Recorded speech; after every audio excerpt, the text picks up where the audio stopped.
assunto quando a gente fica tratando nesses termos. Renan, você virou um nome famoso por divulgar bastante a teoria do direito penal do inimigo. A primeira vez, te contar um bastidor, a primeira vez que eu ouvi falar de direito penal do inimigo foi um parlamentar que me comentou, não, pô, sabe o que o Alexandre de Moraes faz nos seus processos? É direito penal do inimigo, eu não sabia o que era, fui pesquisar e tal. E se não me engano, nessa pesquisa, inclusive, caiu em algum vídeo seu comentando de El Salvador, salvo engano. Desde então, a gente fez alguns documentários sobre El Salvador, inclusive, e acabou estudando um pouco o assunto para entender melhor. Eu queria... É meio controverso, né? Você já está mais acostumado com o assunto do que eu até. É meio controverso, principalmente para definir quem é o inimigo quando para a lista de inimigos. Eu queria entender quem é o inimigo, no direito penal do inimigo do Renan Santos, quem é o inimigo e como você pretende viabilizar isso também na política brasileira. Eu acho que eu fui o primeiro a falar, não que eu fui o primeiro a falar de direito penal do inimigo, isso é uma teoria gigantesca. O Jacobs, que é o pai dessa teoria, é um dos maiores juristas vivos no mundo, é um criminalista dos mais importantes do mundo, então ele é uma figura intelectual importantíssima na contemporaneidade, para falar igual intelectual. Mas aqui no Brasil, essa ideia, essa provocação de que o direito penal do inimigo é implementado pelo Alexandre de Moraes, meio que fui eu que trouxe. E ela não é precisa. Ela não é precisa porque o Xandão é muito mais um schmittiano do que um jacobiano. A ideia do Schmitt é muito do direito penal do hostil. É definido quem é o hostil, que seriam os inimigos que estão impedindo, em geral, o poder executivo de funcionar. E aí você pode entregar ao poder executivo superpoderes para enfrentar esse hostil. E era uma doutrina que ele tinha da República de Weimar ainda. E o Xandão é sabido que ele é um schmittiano. Então tem o próprio Jacobs, ele faz essa definição do hostil contra o inimigo, é uma diferença que o Jacobs faz. A tese do Jacobs, para a gente definir quem é o inimigo para ele, não para mim. A tese do Jacobs, ele estabelece o seguinte, a premissa ele vai para Hobbes, né, a função do Estado para suprimir a guerra de todos contra todos, mas que haverá inimigos naturais do Estado, haverá, vamos dizer, o inimigo do Estado que já é um inimigo interno, um inimigo externo, e que a lei para esse inimigo ele vai precisar ser diferente do que a lei para a pessoa comum.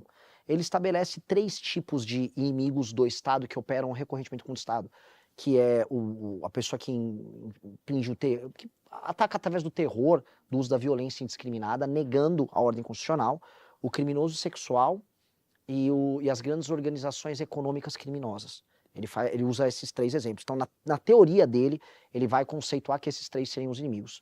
Quando a gente traz isso para o Brasil, a gente nem está trazendo para os 3. A gente está falando do direito penal do inimigo voltado a algo que está muito anômalo e muito claro, que são as facções criminosas. A gente pode até falar em interpretações de direito penal do inimigo extensivas, por exemplo, para o criminoso sexual, e eu não veria nenhum problema. É que o tema hoje está ligado a isso, e a gente pode, então, fazer um enfoque agora a isso. A teoria dele já foi contemplada no Brasil, no direito brasileiro, há muito tempo. Então, por exemplo, a lei do abate, que a Força Aérea tem, quando tem um avião que não se identifica, ele entra em território nacional, ele não se identificou, a Força Aérea tem autorização a abater. Aquilo é uma antecipação de tutela e diminuição do direito de defesa que já é previsto e já é aceito.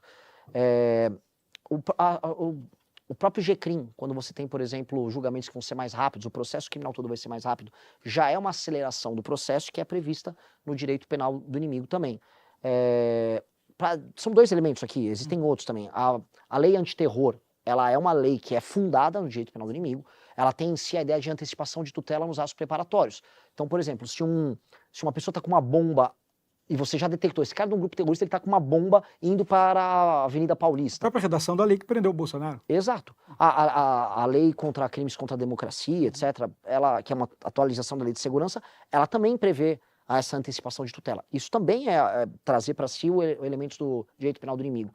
Então, a nossa legislação já traz isso, e o enfoque nosso é quem é o inimigo. Você tem que ser muito preciso para determinar quem é o inimigo e tem que ter muitas travas para não acontecer o que você determinou agora, que é alguém fazer uma interpretação extensiva e falar, não, veja, o MST é o inimigo. Eu não quero colocar o MST como inimigo, por mais que eu tenha um problema do MST. Mas se eu virou MST, alguém vai falar já que o MBL é o inimigo, que vocês são o inimigo.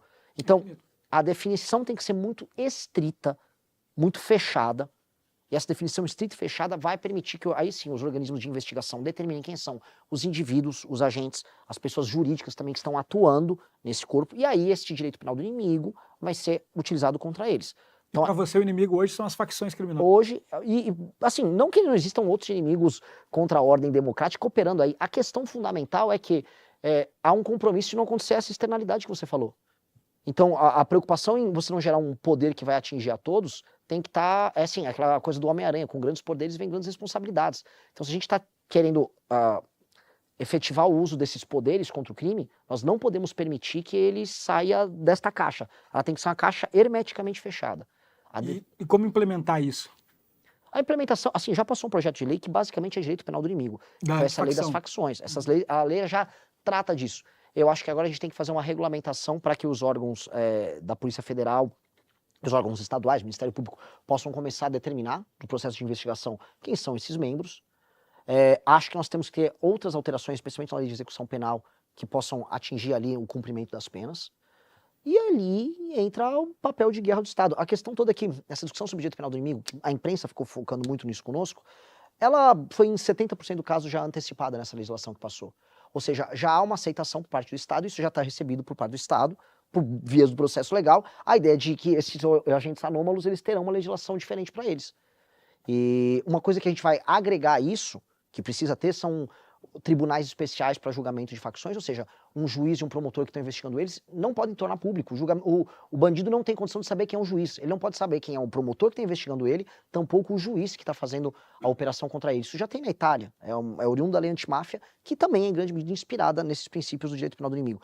Agora, recepcionar isso vai permitir que essa atuação seja mais sólida. A gente vai precisar ter juiz, por exemplo, um juiz no Rio de Janeiro, trabalhando tranquilo para pegar o urso do Comando Vermelho, sem imaginar que a família dele vai ser alvo de uma represália, ou um promotor. Hoje você tem o Gaquia e outros promotores que nem têm vida mais, eles têm que andar sob escolta o tempo todo. Então, será necessário, são implementos que a gente tem que colocar ali. Agora, o confisco alargado, a ideia de distinção, isso já está presente na legislação. Uma pergunta, no caso de El Salvador, Bukele, que tem sido assunto na imprensa também, no caso de El Salvador, o Bukele meio que foi escalando para essa situação, né?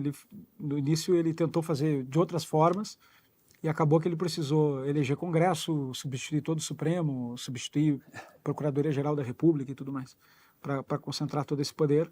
E agora, inclusive, está se reelegendo, né? Vai estendendo essa ideia. Está bastante tempo no estado de exceção lá sendo prorrogado todo mês. É possível, se você realmente acredita que é possível exercer tamanha guerra contra as facções criminosas e também contra a parte não visível da facção criminosa, que eu não sei qual é, então não vou acusar ninguém, mas em algum lugar ela pode estar, né? E a gente sabe que ela está. Eu não sei onde é, eu sou honesto com isso, não estou escondendo informação, mas eu não sei exatamente onde está. Eu acredito em bruxas, mas que elas existem, isso é verdade. Ela pode estar em algum lugar no Congresso, ela pode estar em algum lugar em um tribunal, ela pode estar em algum lugar. Como que faz essa guerra, principalmente com o seu discurso, que eu acho parecido com o do Bukele nesse sentido, que é: os da direita foram canalhas, os da esquerda são canalhas, vamos fazer um movimento nosso aqui, novo, etc. e tal. Eventualmente você ganha, porque tem uma ressaca de direita e esquerda no país acontecendo nos termos tradicionais do assunto. Mas aí ganhou, todo mundo te odeia um pouco, né? Os caras que estão sentados nas cadeiras. E aí você chega lá e fala: oi, tudo bem, vamos compor, eu vou passar uma lei de facção, vou me dar um poder enorme aqui para fazer esse combate, etc. Como é que está a sua visão de viabilidade? Você bota mais um plano inspiracional e você pensa que quando chegar a hora é porradaria, vamos ver o que acontece? O que tem de verdade na sua cabeça em relação a isso? Não, de verdade, eu vejo uma grande, na verdade eu vejo uma grande disposição em grande parte dos governadores, especialmente dos que já estão apresentando resultados, em agir dessa maneira. E do próprio Congresso em votar matéria nesse sentido. Um exemplo, o Kim passou um projeto de aumento de pena para roubo, furto e receptação de celular. Até o PT votou favorável, não dava para votar, vou votar aqui contra esse tema. Até o PT teve que votar. Acho que só o PSOL e talvez um outro, acho que do PT, acho que da Rede, votaram contra. Todo mundo votou favorável. Não está dando mais para votar contra essa agenda. A lei antifacção passou no Congresso Nacional. Você acredita que virou uma demanda que tem custo político absurdo não votar a favor? Exatamente. Não tem como votar contra. E aí tem um outro problema que seriam os governadores. A maior parte dos governadores, e existem até governadores do PT, estão comprando essa briga. O Rafael Fonteles, do Piauí, é um governador que está encarcerando muito. Quem conhece o Fonteles sabe que o Fonteles ele tem um QI mais alto ali, é um sujeito mais inteligente. Ele entendeu, ó, vai ter que prender mais, vai ter que ser mais efetivo e isso vai apresentar resultados melhores. O estado de São Paulo tem uma política de enfrentamento a homicídios que vai nos entregar, provavelmente no ano que vem, um número de homicídios abaixo homicídios por 100 mil habitantes abaixo da média americana. Então o estado de São Paulo vai estar abaixo também. Eu acho que é um feito aí. Ainda que o número de roubos e assaltos esteja acontecendo. Ou seja, há uma disposição de muitos governadores em fazer esse enfrentamento. Quem não quiser, aí entra as intervenções.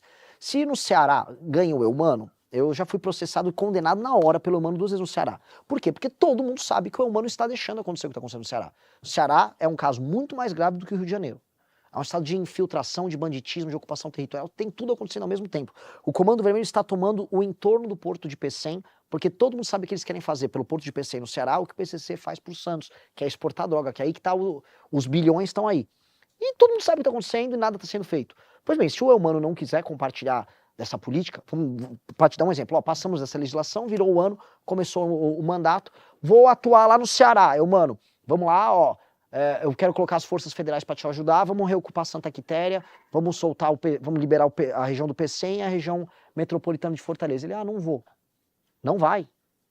Não vai, então vou botar, eu vou passar, ou no mês seguinte, desculpa, no bimestre seguinte, quando precisar renovar um estado de defesa ou uma GLO, eu vou ter que atuar especificamente no estado do Ceará. Aí eu vou controlar, como o Temer controlou na GLO, as forças de defesa do estado do Ceará, para a gente cumprir o dever constitucional do estado do Ceará de garantir a segurança das pessoas, que o governador lá não está cumprindo. Então, eu acho que isso é uma exceção, eu acho que nós teremos problemas, talvez, na Bahia e no Ceará, se os governos atuais se mantiverem. Então, se o Jerônimo ganhar e o Eumano ganhar, creio que eles vão manter essa política de leniência com o crime. Que se é o PT recebendo grana, tem muita história engraçada para contar sobre isso, né? Eu tenho que ser cuidadoso agora que estou no período de eleições. Mas tem coisas acontecendo, tem. Eu acho que ali teremos problemas. Nos outros estados, eu acho que na maior parte dos casos será de pura e completa cooperação. Porque o governador vai adorar, e eu vou ter que ser um líder habilidoso, um líder político habilidoso, ele vai adorar que o governo federal vai fazer uma operação no estado e entregar os louros da vitória para o governador e para a polícia local. Eu vou entregar a vitória política para os deputados daquele estado, para o governador daquele estado, de modo a eles falarem, ter parceria com este governo federal é bom.